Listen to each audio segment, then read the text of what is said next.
Hello everyone, this is Julian from Kanen Coffee. Today we have a Marzocco Linea Micra for the shop. I originally came in for a new heating element that went bad, and then after the customer took back the machine, got home, used the machine a few days, and then the same issue that was happening before, which was steam boiler wasn't heating up, happened again.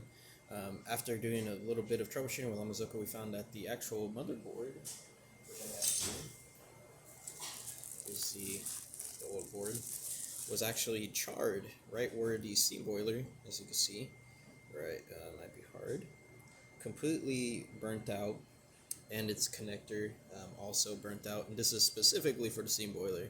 So we can only speculate that possibly the heating element went bad, which caused the board to go bad, or the board went bad to cause the heating element went bad. Whichever way it was, they both went out.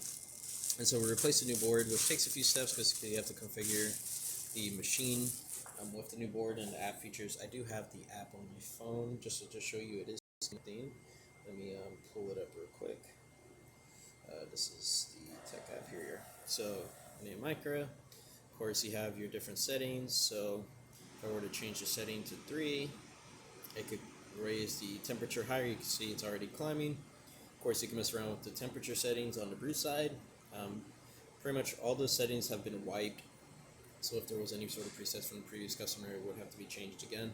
However, new board, new app functionality, and also a new updated version of the machine. But just to show you quickly, brewing works great. Clean this off here because there's a little bit of coffee from the customers using it. Just put that back in. And then mainly the part that we're looking at is the steam. That's about it for the tutorial. If you like this video or any of our other repairs on our channel, leave a like, subscribe, hit the bell. Thanks for watching.